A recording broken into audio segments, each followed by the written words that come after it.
You're listening to the Hour of the Time. I'm William Cooper. And hello from Carolyn Nelson.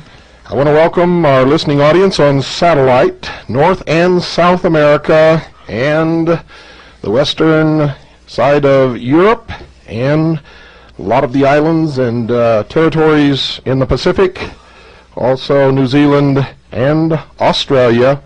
Welcome to the Hour of the Time. We are now worldwide by shortwave radio and one half of the Earth's hemisphere on the satellite Galaxy 3, channel 17, 5.8 audio. That's Galaxy 3, channel 17, 5.8 audio.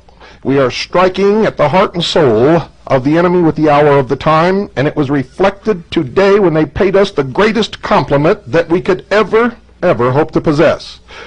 We were attacked by Radio for Peace International, a broadcast of the United Nations, repeatedly today on 4 frequencies worldwide.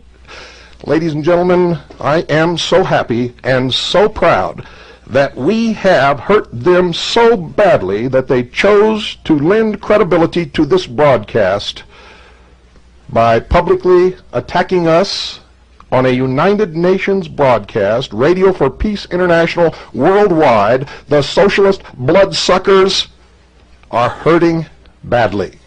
Before we get into tonight's broadcast, I want to read you a definition from Mackey's Encyclopedia of Freemasonry, revised edition, volume 1, A through L.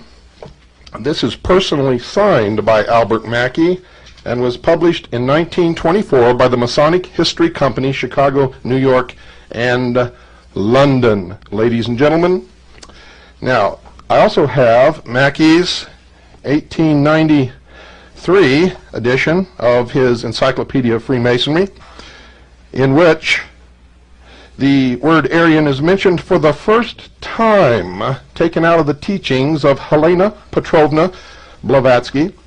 And in that series of volumes of Mackey's Encyclopedia of Freemasonry, there's a section on crosses, and there's only one cross mentioned, only one. It is the swastika. Now, from the 1924 volume, Aryan, and I quote, "One of the 3 historical divisions of religion, the other 2 being the Turanian and the Shemitic. It produced Brahmanism, Buddhism, and the Code of Zoroaster." I bet you Aryans didn't know that you were all Buddhists. And if you go to India, those are the Aryans that she was talking about, and none of you look anything like them. And if you go to Tibet, that's where it all originated, and you don't look like them either. Oh, sheeple, what am I going to do with you? P.T. Barnum said, "There's a sucker born every minute." And he was right. Folks, there is absolutely nothing new under the sun. We continue tonight with part 2 of the occult history of the Third Reich. If you have ears and you can hear, and if you have a brain and you can think, you can make all the connections you ever need to make as we go into the next to the last episode in the completion of our Mystery Babylon series. The Berghof, mountain retreat of Adolf Hitler. Here senior party members and their families relax away from the frantic activity of the capital. Yet, even in the peaceful setting of the Bavarian Alps, amongst the tranquil scenes of domestic life, there is an unsettling presence. The racial elite of the New Order. The SS.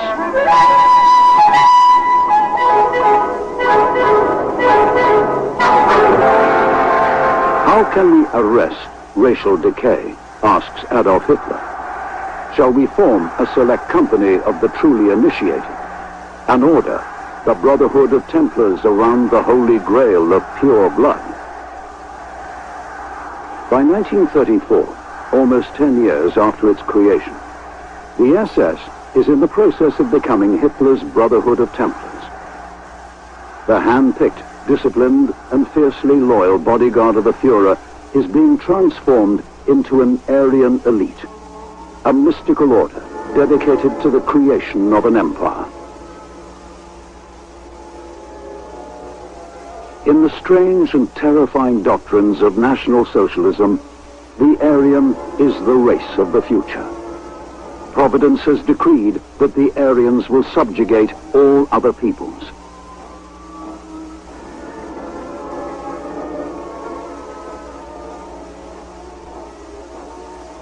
In the vanguard of the Nazi mission will be the black-clad ranks of the SS. This carefully selected elite is intended to be the stock from which will come a new and superior breed of human, the Superman, a caste of men born to rule. It is Heinrich Himmler who will forge Hitler's Guard into a racial aristocracy. Under Himmler's leadership, the SS will become a state within a state. Obsessed with secrecy and bound by solemn ritual, the SS will become a force of unprecedented power and authority.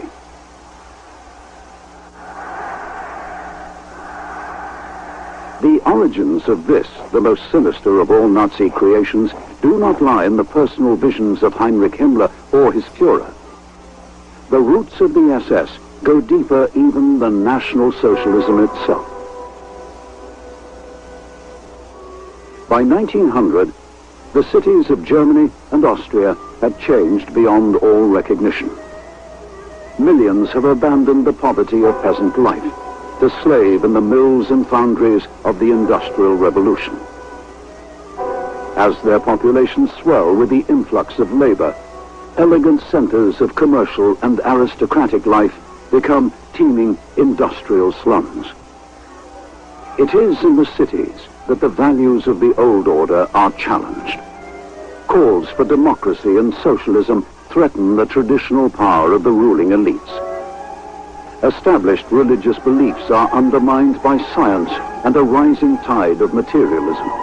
To many, the new world seems fractured and chaotic.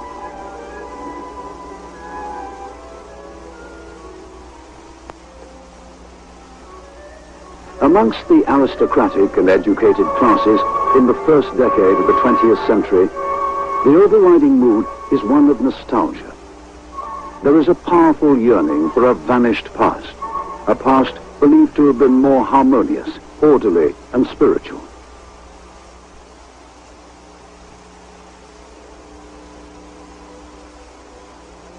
All over industrialized Europe, new movements arise, devoted to the search for simplicity.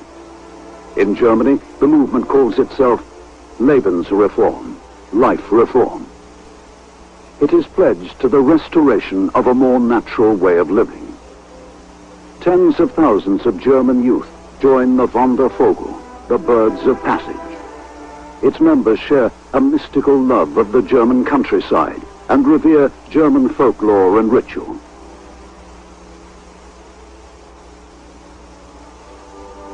While science and medicine are rejected as products of the Industrial Revolution, vegetarianism, herbal healing, nudism, communal living and meditation become fashionable pursuits. In every major city, cults devoted to spiritualism, astrology, magic, and the occult flourish among the disciples of life reform. Of all the doctrines favored by the movement, none will be more influential than those preached by the Russian adventuress and telepath, Madame Helena Blavatsky.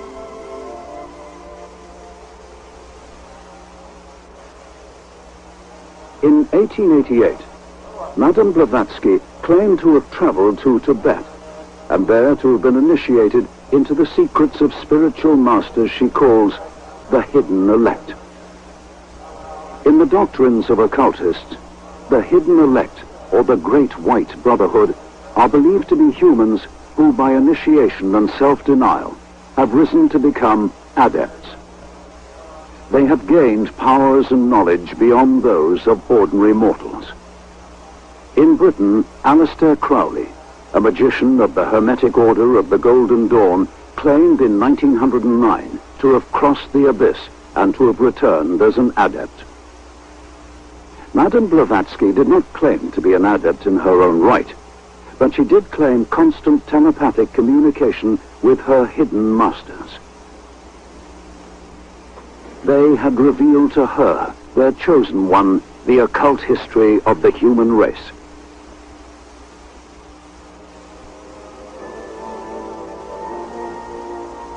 According to Madame Blavatsky, each round of the cosmic cycle has associated with it 7 root races. The first root race to evolve on Earth she calls the astral race. It was a race of pure spirit, the highest form of existence. The second race she calls the Hyperborean race. Its home was a now vanished continent in the Northern Ocean. The third race was the Lemurians. Blavatsky is clear about the reason for the fall of the Lemurian race.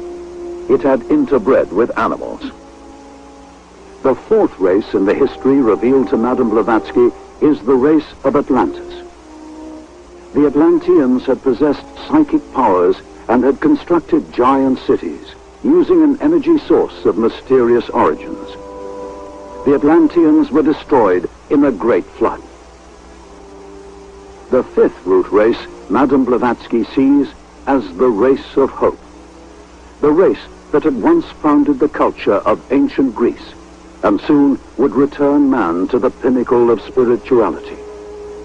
That race she named the Aryan. By 1914, Blavatsky's mystical doctrine of the destiny of Aryan man has spread throughout Germany and Austria.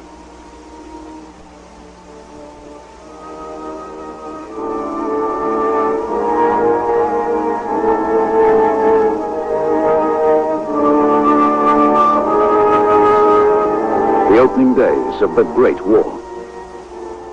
There is little sense of impending cataclysm. All over Europe, news of war is greeted with unqualified enthusiasm. In all the warring nations, the emotions of militant nationalism are given free rein. In the ranks of the Austrian and German armies, there is a widespread belief that the aspirations of a generation may be satisfied at last. The unification of German-speaking peoples and the creation of a Germanic empire.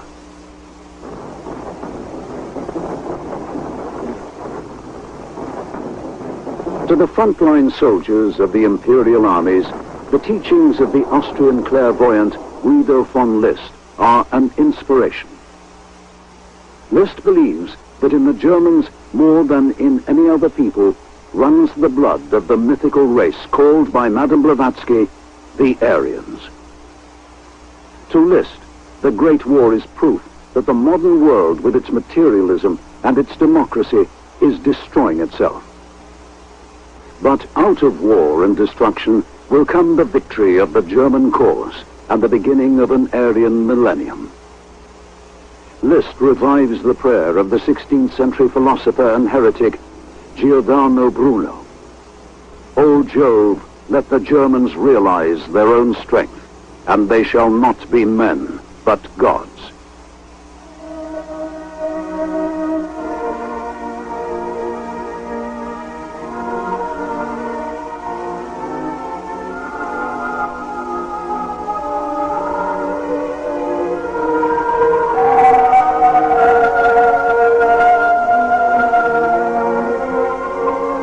Like Aleister Crowley and Madame Blavatsky, List's psychic researches have led him to believe in the existence of a hidden elect. His visions of the ancient German tribes have revealed to him an elite class of priest rulers. List calls it the Armannenschaft. The role of the Armannenschaft was to preserve the occult knowledge of the Germans' Aryan ancestors.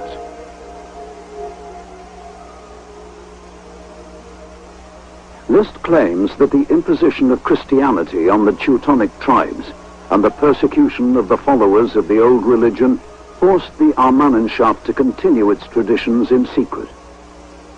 Their law had lived on in the rituals and symbols of a network of secret societies.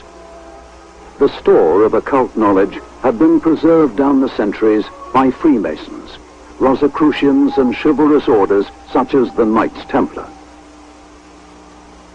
So great is List's influence among German and German-Austrian nationalists that many army officers have joined the secret occultist organization inspired by his teachings. The German Order, founded in May 1912, has lodges in 10 German cities. The government of the Order is by a secret 12-man council of initiates, calling itself the Armanist Assembly. The future Aryan Empire will, according to List, be governed by a similar council of initiates, a new Armanenschaft. In the design of the future SS, List's Armanist Assembly will not be forgotten.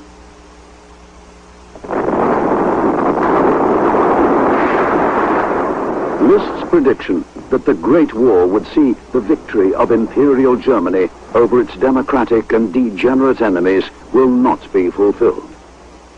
By 1918, the German economy is in ruins and the Kaiser's armies are crumbling. To the man at the front, the failure of the imperial war machine is inexplicable.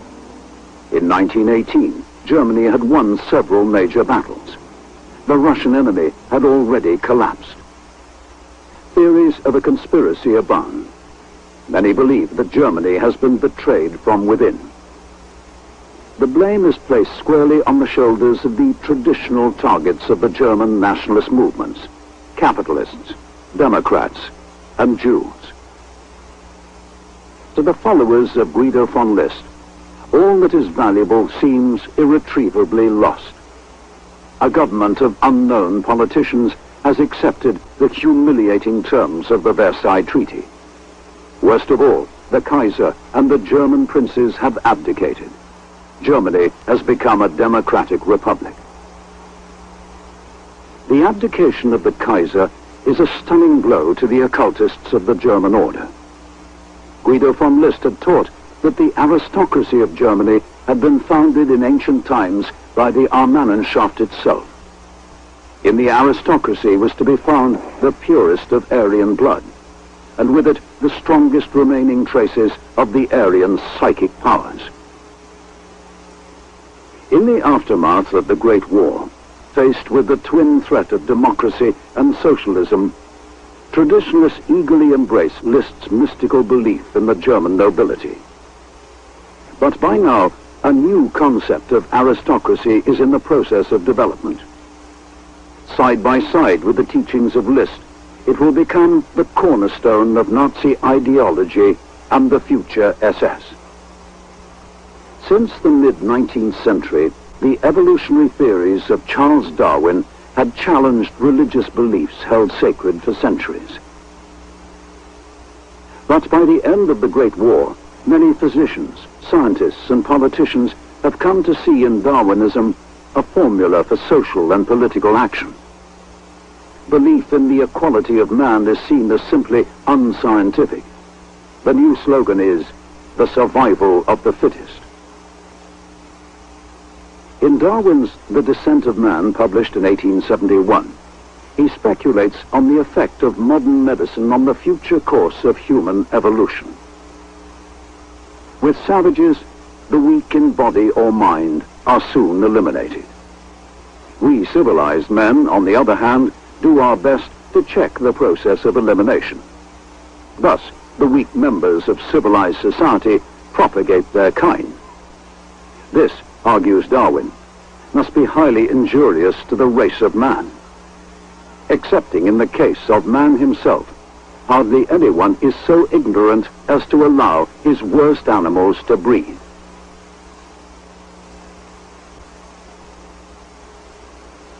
In Britain, the family planning movement, led by the scientist Marie Stopes, is preoccupied with the supposed threat to the health of the race posed by uncontrolled breeding.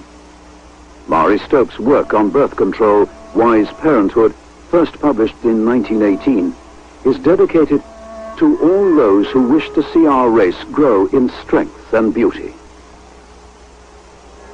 Stopes is concerned with the tendency revealed by the national census for the lower classes to produce more children than the upper classes. The numbers of our population, she states, increasingly tend to be made up from the less thrifty and the less conscientious. In America, the compulsory sterilization of the mentally handicapped, of alcoholics, and of persistent criminals has been legal in certain states since 1907. Marie Stopes advocates similar policies for Britain, including the sterilization of male children with an epileptic or mentally handicapped parent, uncle or aunt. The family planning movement is part of a broader movement aimed at directing and accelerating the evolution of the human race by selective breeding. This new science calls itself eugenics. By 1918, eugenics has become so influential that the British Medical Journal publishes an article in which a noted physician can write, "There is no equality in nature among children nor among adults. And if there is to be a much-needed improvement in the race, we must breed from the physically, morally, and intellectually fit." From Britain, eugenics spreads to Germany, acquiring the new name racial hygiene. University departments and institutes are founded devoted to the new science. By the 1920s, eugenics has won widespread support amongst the German medical establishment. It has also had a profound effect on the doctrines of the German occultists.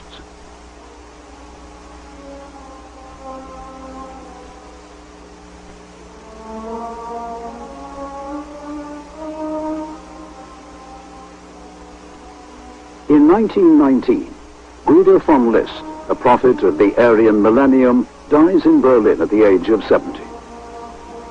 His place as Germany's leading mystic and Aryan visionary has been taken by Jörg Lanz. Lanz, an ex-Cistercian monk and respected biblical scholar, will have a profound impact on the development of Nazi ideology and on the structure and ritual of the future SS. Lanz has blended the Aryan occultism of Guido von List and the principles of the science of eugenics. He calls his new doctrine theozoology. Theozoology is an occult religion of race.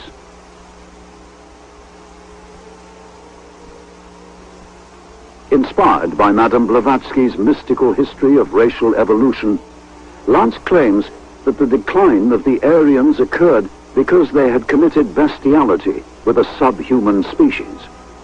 The result was the creation of many mixed races, races whose very existence threatens the rightful dominance of the Aryans.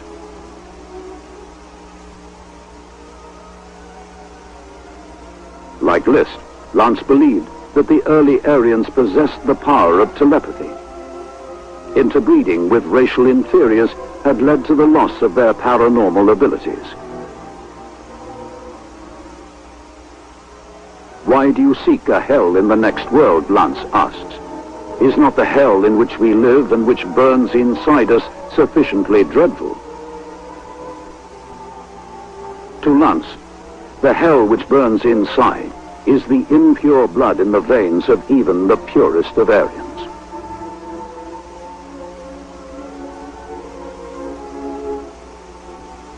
The teachings of Jörg Lanz are propagated throughout Germany and Austria by his own journal, Ostara, founded in 1905. Lanz claims that over 100,000 copies of Ostara a year are sold. He even claims that amongst his eminent subscribers is the British General Kitchener. In the pages of Ostara and in a series of widely read essays, Lanz develops a terrifying prescription for the purification of the race. He proposes polygamy to increase the birth rate of the racially purest. Eugenic convents are to be established, in which chosen women he calls brood mothers will produce children for pure-blooded Aryan males. While the racially impure and the physically or mentally unfit are to be sterilized, other races deemed inferior are to be deported to Madagascar or used as slave labor. In the future Nazi state, all of Lanz's proposals will be given the most serious consideration. Some will be put into practice. A massive compulsory sterilization campaign will be directed at those judged physically, mentally, or racially inferior. The deportation of German Jews to Madagascar will be discussed in the upper echelons of the party. The SS will plan for the official introduction of polygamy and will found its own SS breeding program.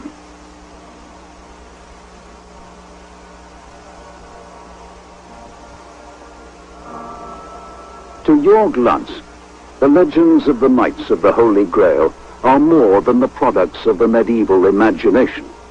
Lanz believed that they were the Knights Templar, founded in the 12th century and famed for their part in the Christian Crusades. Lanz believed that the Crusades were an attempt to hold back the inferior races of the East. The Holy Grail was an electrical force representing the psychic powers of the pure-blooded Aryans. The search for the Grail was the search for racial purity.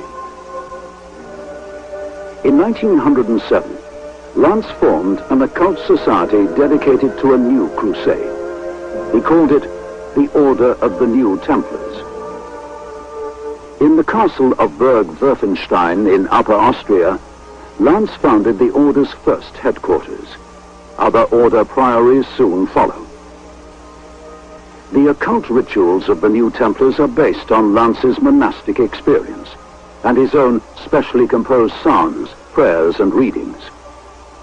A constant theme is an appeal to the Aryan Christ Freuja for salvation from racial impurity and for the extermination of inferior races.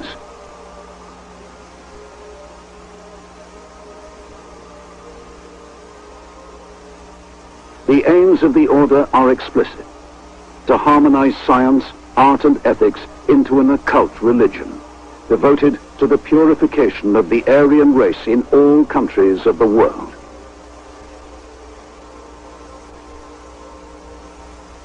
In anticipation of the practices of the SS, prospective members and their marriages are racially vetted. For Lanz, the New Templars are the beginning of a new order. No longer will parliaments determine the fate of the people, Lanz proclaims. In their place will rule wise priest-kings and leaders of chivalrous and spiritual secret orders. In reality, it will not be the occultists of the New Templars who will create the Aryan aristocracy of the future. The mystical doctrines preached by Lanz will be put into practice by others, above all, by a man who since the age of 20 has been an avid collector of Astara. In the closing months of 1918, Corporal Adolf Hitler, holder of the Iron Cross First Class, will come to the attention of his superior officers. A near mutiny at the demobilization camp at which Hitler is stationed is brought under control by his powerful oratory. In September 1919, Hitler, now a civilian, is called upon once more by the Army Command, this time to spy on an insignificant nationalist group calling itself the German Workers' Party. Within months, Hitler has joined the party and has begun to speak at meetings. By January 1920, he has been elected head of propaganda and has drawn up a new party constitution. The army intelligence captain who had first recruited Hitler as a spy has been retired. His replacement as Hitler's army sponsor is the 32-year-old Captain Ernst Röhm.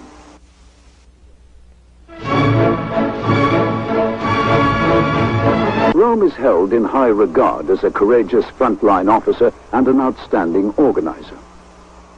The Bavarian Army Command has given Röhm the task of circumventing the arms restrictions imposed by the Treaty of Versailles. He is to establish secret arms dumps and organize the many nationalist paramilitary groups in Bavaria into an unofficial army reserve.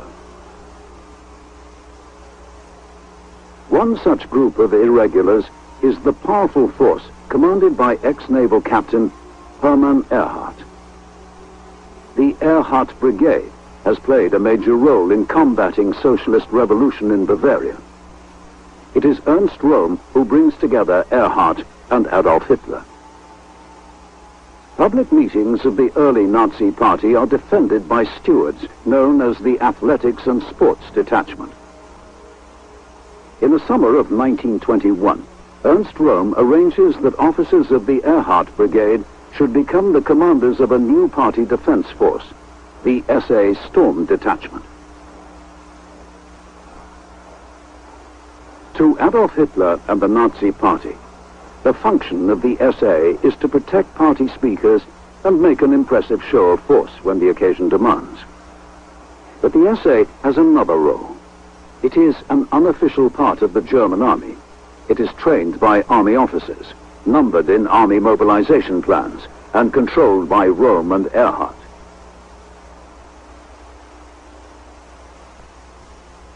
Hitler is well aware that the allegiance of the SA does not lie with him or with the party.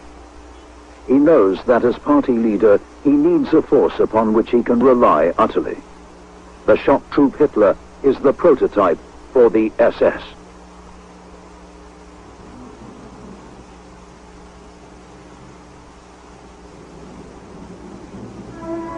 November 1923. Adolf Hitler is jailed for his part in an attempt to overthrow the government of Bavaria.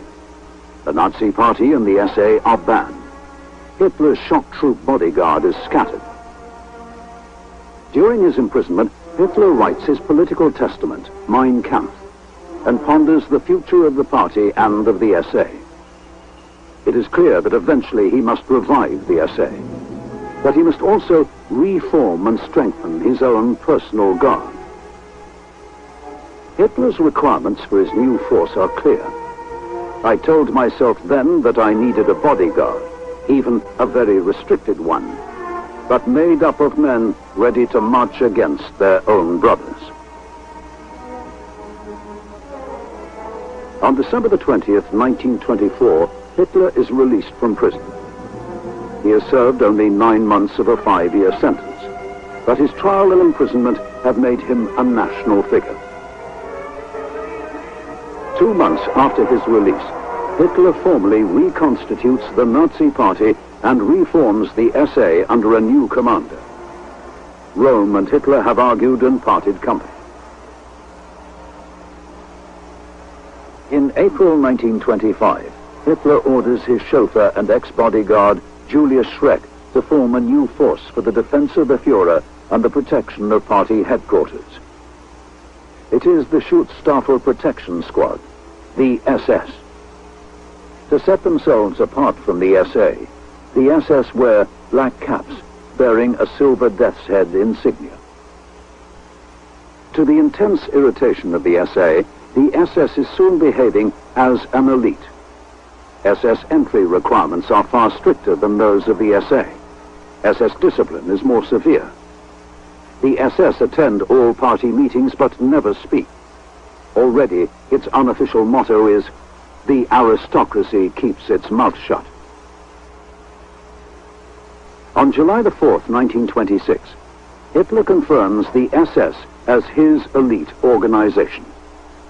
At the Second Party rally at Weimar, he gives the SS guardianship of the party's most sacred relic, the flag drenched in the blood of party fighters killed in the coup of 1923. As custodians of the blood banner, the SS are entrusted with the Nazi symbol of martyrdom in the struggle for Aryan supremacy.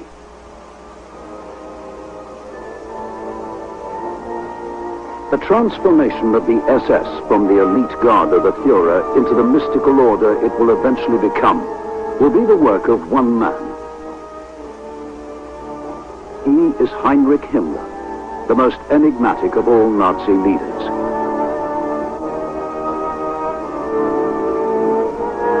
Himmler is a devoted follower of the Aryan occultism of Guido von List and Jörg Lantz.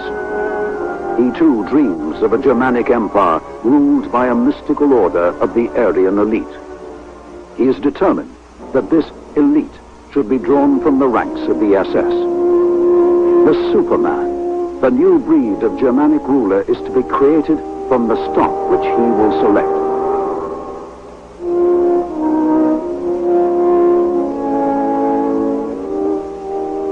Himmler is appointed head of the SS in January 1929. For almost a year, he and his wife have been smallholders and poultry farmers. Since early youth, Himmler has been an eager convert to the teachings of the movement for life reform. The land, he believes, is the origin of all that is good. Cities are the source of all that is unhealthy, corrupt, and immoral.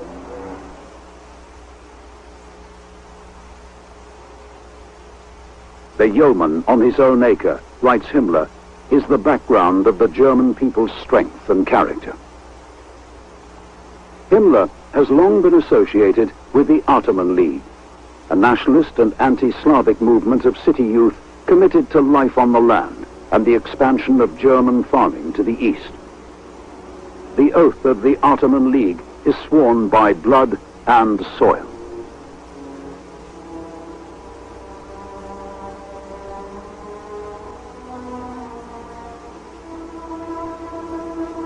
In the Ottoman League, Himmler has met the man who will transform the oath by blood and soil into a central doctrine of the SS. To Walter Dare, an ex-official in the Prussian Ministry of Agriculture, the relationship between German blood and German soil is a source of mystical power. Questions of agriculture are not questions of economics, but of race and destiny.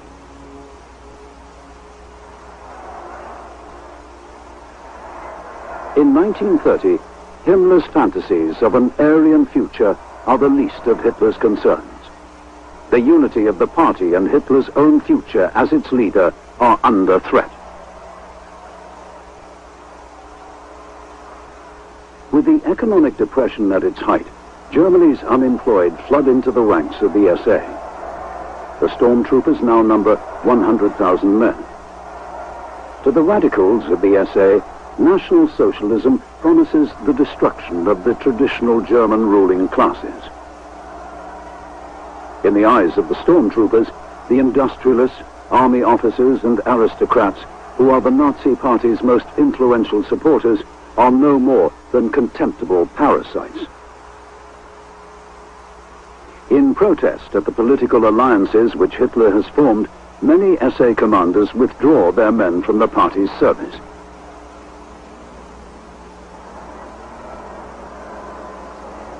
Goebbels, the Nazi propaganda chief, warns Hitler that a split within the SA and within the party is imminent. Hitler's solution is to recall the only man he believes capable of reuniting the SA, Ernst Röhm. Röhm will succeed in the task Hitler has set for him. He will pay for success with his life.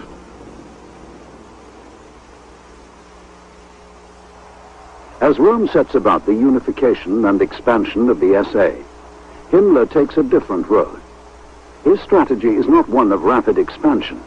Instead, he concentrates on careful and systematic selection. In 1930, Himmler had won a valuable concession from Hitler. The SS would be allowed to recruit from the ranks of the SA.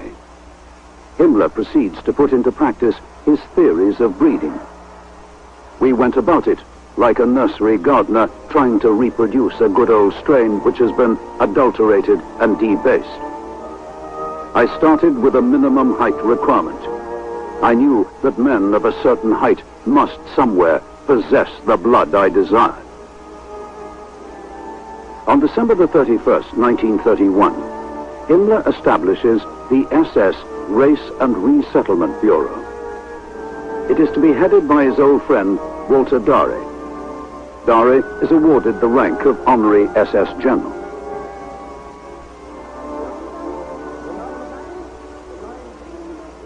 The task of the Race and Resettlement Bureau is to prepare for the future colonization of the East by pure-blooded Germans. It is also instructed to conduct research into racial ancestry, biological selection, and the history of the Aryans. Its staff of leading academics and medical men are ordered by Himmler to develop stricter requirements for SS entry. Bureau physicians assess the degree of racial purity of each applicant by physical examination. Only those considered pure or predominantly Nordic are acceptable. The applicant's physique is also judged on a 9-point scale. The examiners are instructed to take into account the attitude and bearing of the candidate. Himmler has decreed, in his attitude to discipline, the man should not behave like an underling. His gait, his hands, everything should correspond to the ideal which we have set ourselves.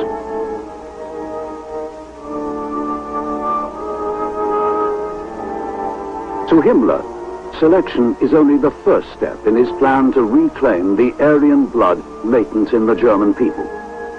The second stage is the control of SS breeding. The Race and Resettlement Bureau is charged with the task of racially vetting SS marriages. Prospective brides of SS men are required to prove the purity of their Aryan blood back to the year 1750. By 1933, the Bureau will be examining almost 2,000 SS marriage applications a month. It is the beginning of the largest and most terrifying eugenics experiment in human history. From 1935, the Race and Resettlement Bureau will be empowered to vet the marriages of the entire civilian population of Germany.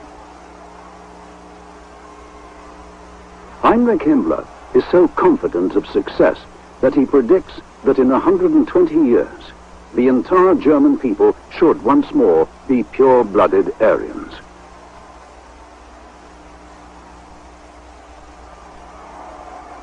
Himmler knows that the realization of his Aryan vision depends above all on the SS becoming the most powerful organization in the Nazi Party and in the German state. Already Hitler has given the SS the role of carrying out police and intelligence duties within the party. Himmler is quick to seize the opportunity to expand his power. In 1931, Himmler recruits a 33-year-old ex-naval officer, Reinhard Heydrich, to found an SS security service. The establishment of the SD will be the first stage in Himmler's creation of an SS state within a state.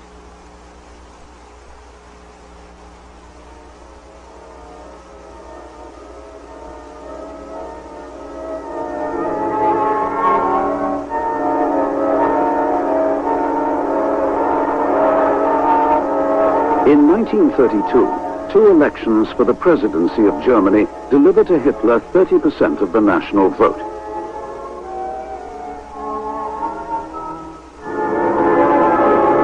In the July parliamentary elections, Hitler campaigns in 50 cities in the space of 2 weeks. His efforts are amply rewarded. The party wins over 13 million votes and 230 seats in the Reichstag. Hitler demands the post of Chancellor. Parliament refuses.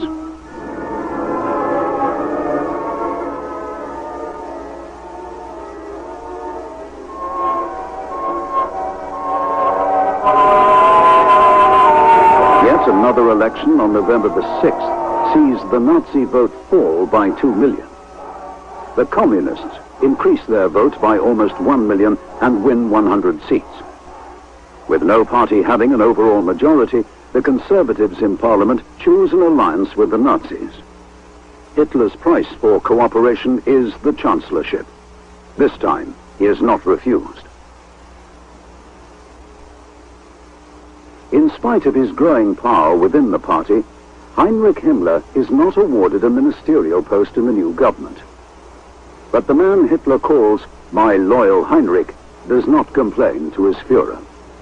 Himmler's ambition extends far beyond the control of a mere government department.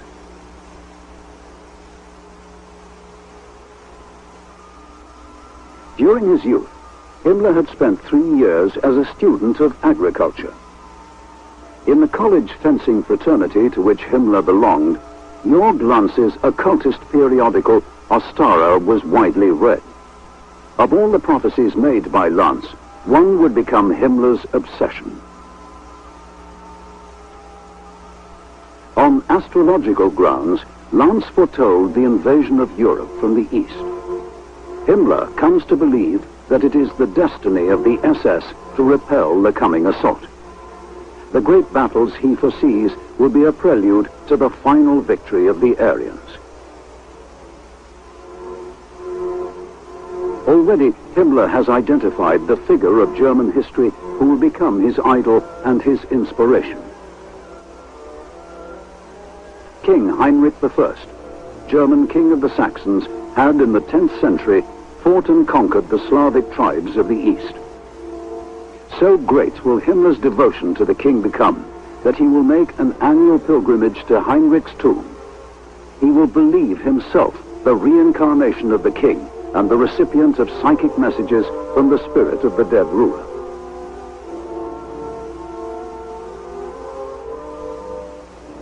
Himmler believes that his divine mission is to complete the work of King Heinrich.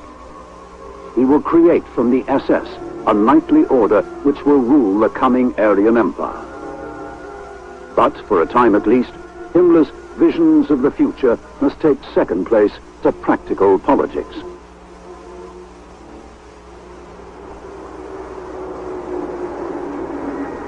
From 1933, Himmler's objective is to win control of Germany's many state police forces.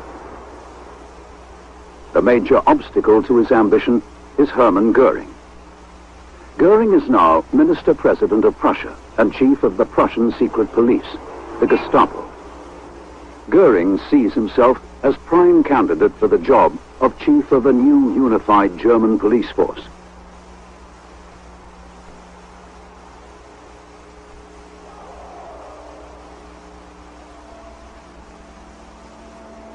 In Göring's campaign to eliminate Prussian communists and all other opponents of National Socialism, he employs the SA as auxiliaries to the police and the Gestapo. The Berlin SA are the most brutal and the most feared stormtroop detachments in Germany. Their hatred of the middle classes almost equals their hatred of Jews and communists. But Göring is unconcerned. It is not my business to do justice, he proclaims. It is my business to annihilate and exterminate. That is all.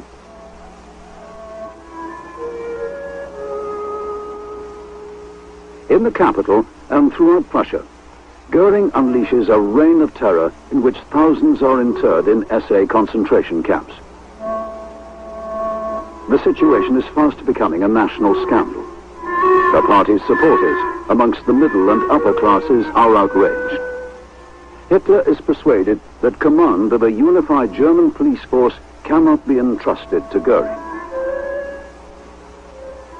Himmler has won a major victory. One by one, the state police forces will fall under his control. In April 1934, Himmler wins the greatest prize of all. He succeeds in forcing Göring to hand over control of the Gestapo. Now, only one force stands between Himmler and the power he seeks.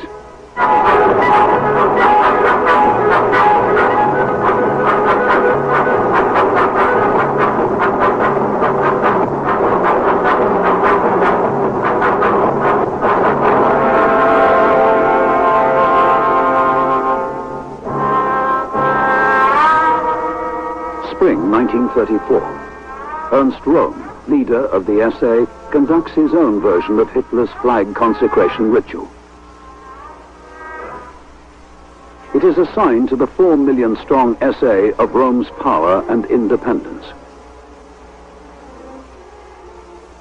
Rome's intention is to create from the SA a new National Socialist German army with himself as its commander-in-chief. The regular army commanders become increasingly anxious.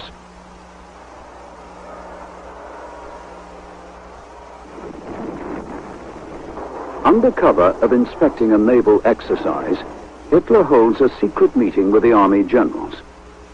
He gives them his assurance that in exchange for their support, the army will continue to be Germany's only military force. Hitler promises that Rome will be dealt with. The agent of his destruction is to be Himmler's SS. Himmler and his deputy, Heydrich, contrive evidence that Rome and the SA are planning a coup against Hitler. A list of the supposed conspirators is drawn up. It includes not only the leadership of the SA, but all those who have opposed the growing power of the SS. The bloodbath that Himmler unleashes on June the 30th, 1934, will become known as the Night of the Long Knives. Up to 500 will be murdered by SS executioners.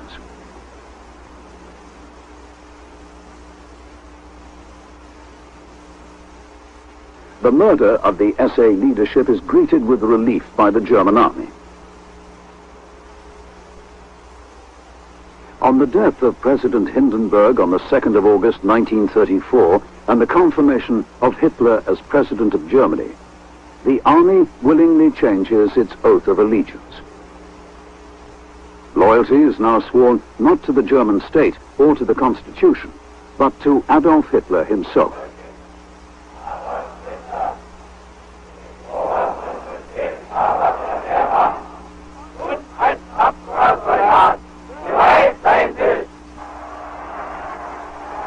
The true victor of the Night of the Long Knives is not the German army. It is the SS.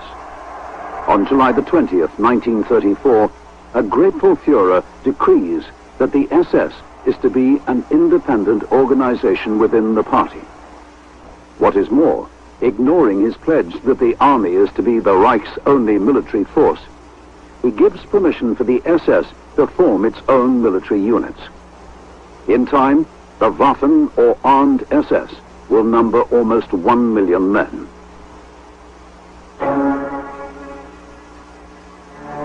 By the summer of 1934, Himmler has won total independence for his SS elite. His eugenics program is established. He has begun the process of winning control of all German police and security services. With Hitler's blessing, he has created the nucleus of an SS army. Heinrich Himmler is now free to put into effect the next phase of his plan for the SS, the creation of a mystical order of Teutonic Knights, an order which will dominate the coming Aryan millennium.